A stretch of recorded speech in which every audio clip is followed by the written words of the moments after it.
नमस्कार, मैं हूं किरण रावत और आप देख रहे हैं समाचार फॉर यू। एक नजर आज की हेडलाइंस पर। राज्यपाल गुरमीत सिंह पहुंचे बद्रीनाथ धाम, भगवान बद्री विशाल के किए दर्शन, मास्टर प्लान की सराहना की। पुलिस स्मृति दिवस पर सीएम धामी ने शहीदों को दी श्रद्धांजलि, परिजनों को किया सम्मानित। उत्तराखंड रजत जयंती समारोह की तैयारियां तेज, 9 नवंबर को होगा भव्य आयोजन। यूके SSC पेपर लीक मामले पर कांग्रेस का सरकार पर हमला, दी आंदोलन की चेतावनी। अब खबरें विस्तार से। राज्यपाल गुरमीत सिंह मंगलवार को बद्रीनाथ धाम पहुंचे, विशेष पूजा की। उन्होंने मास्टर प्लान के कार्यों का निरीक्षण किया और विकास पर संतोष जताया। राज्यपाल ने झीलों की सफाई और प्रकाश व्यवस्था पर बनाए रखने के निर्देश दिए। भाग्य का क्षण है कि प्रभु ने बद्री विशाल जी के दर्शन का अवसर दिया है। सच कहूं तो यहाँ पर आकर जो बद्री विशाल, जो शब्द विशाल है, जो दिव्यता भव्यता है, जो लक्ष्मी जी, कुबेर जी, नारायण जी, उनके दर्शन करने से एक अलग किस्म की ऊर्जा आती है। देहरादून में मुख्यमंत्री पुष्कर सिंह धामी ने पुलिस लाइन में आयोजित पुलिस स्मृति दिवस कार्यक्रम में शहीद पुलिस और अर्धसैनिक बलों को श्रद्धांजलि दी और उनके परिजनों को सम्मानित किया। पुलिस आज राष्ट्रीय स्मृति दिवस में इन्होंने व्यवस्था को बनाने के लिए, देश के नागरिकों की सुरक्षा के लिए, देश की रक्षा के लिए अपने प्राणों का सर्वोच्च बलिदान दिया है।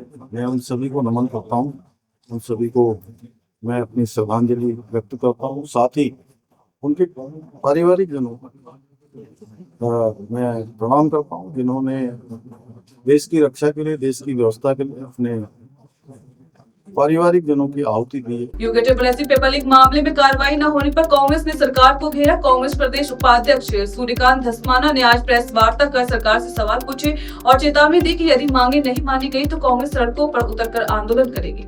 आज मेरा सवाल सरकार से है कि क्या सरकार बतावे कि जो सिफारिश सीबीआई की जांच की मुख्यमंत्री जी ने करी थी वो कहां है, वो स्टैंड करती है कि नहीं करती। राज्य की सरकार आज की तारीख में इंटरेस्टेड है कि नहीं है जांच कराने में सीबीआई की। और दूसरा सवाल यह है कि गणेश सिंह मारतोलिया आज भी अपने पद पर बने हुए हैं, जिनके रहते हुए पेपर लीक हुआ, जिनके रहते हुए नकल हुई। और इससे ज्यादा इंपॉर्टेंट बात अब मैं जो आपसे कहने जा रहा हूं कि जो वो नेता लोग जो मुख्यमंत्री का स्वागत करने गए थे, जो आभार व्यक्त करने गए थे, उनसे मेरा यह सवाल है कि क्या उनकी मांग खत्म हो गई, उनका आंदोलन खत्म हो गया? क्या गणेश सिंह मारतोलिया को हटाने का कोई सवाल उनके पास नहीं है?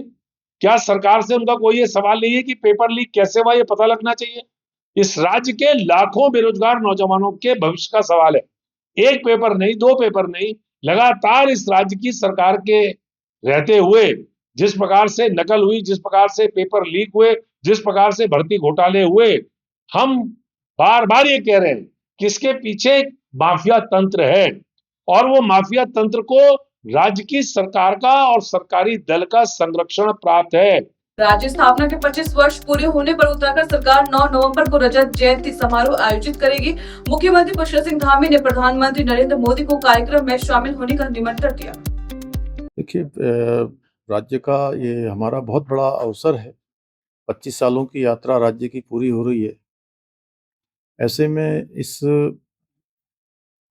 राज्य स्थापना दिवस को हम लोगों ने राज्य के रजत जयंती वर्ष के रूप में मनाने का निर्णय लिया है और उसमें एक अच्छा उत्साह का वातावरण बने, हम लोग पूरे उत्तराखंड वासी मोटिवेट हों और हमारे जो चाहे राष्ट्रपति जी हों, प्रधानमंत्री जी हों, हमारे सब प्रेरक हैं।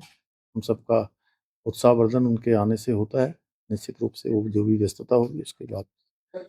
कौशल विकास मंत्री सौरभ बहुगुणा ने बताया कि युवाओं को रोजगार देने के लिए टीवीएस कंपनी से जल्द MOU साइन किया जाएगा। साथ ही कई अन्य कंपनियों से भी करार हो चुके हैं, जिससे युवाओं को रोजगार और कार्य अनुभव दोनों मिलेगा। नहीं, देखिए, हमने अभी एक मीटिंग करी है। बहुत जल्द हम एक नया MOU करने जा रहे हैं टीवीएस कंपनी के साथ, जो एक बहुत बड़ी भारत की कंपनी है और उनके हम 2 सेंटर ऑफ एक्सीलेंस टीवीएस के साथ खोलेंगे। अभी तक हम उत्तराखंड में 21 सेंटर ऑफ एक्सीलेंस जो हैं उनके लिए MOU कर चुके हैं। 13 ITIs हमने टाटा टेक्नोलॉजी को दी हैं, हमारा स्नाइडर के पास है, फिलिप्स के पास है, और 6 सेंटर जो हैं हमने जो हमारा स्किल डेवलपमेंट सेंटर बन रहा है उसमें हमने खोले हैं। और हमारी कोशिश ये है कि 21 को नंबर को बढ़ा के इस आने वाले अगले साल तक हम 35 तक उसको ले जाएं। 84 हमारे टोटल 87 हमारे टोटल ITI जो है वो फंक्शनिंग है। इस बुलेटिन में फिलहाल इतना ही। उत्तराखंड की तमाम बड़ी खबरों से जुड़े रहने के लिए देखते रहिए समाचार फॉर। नमस्कार।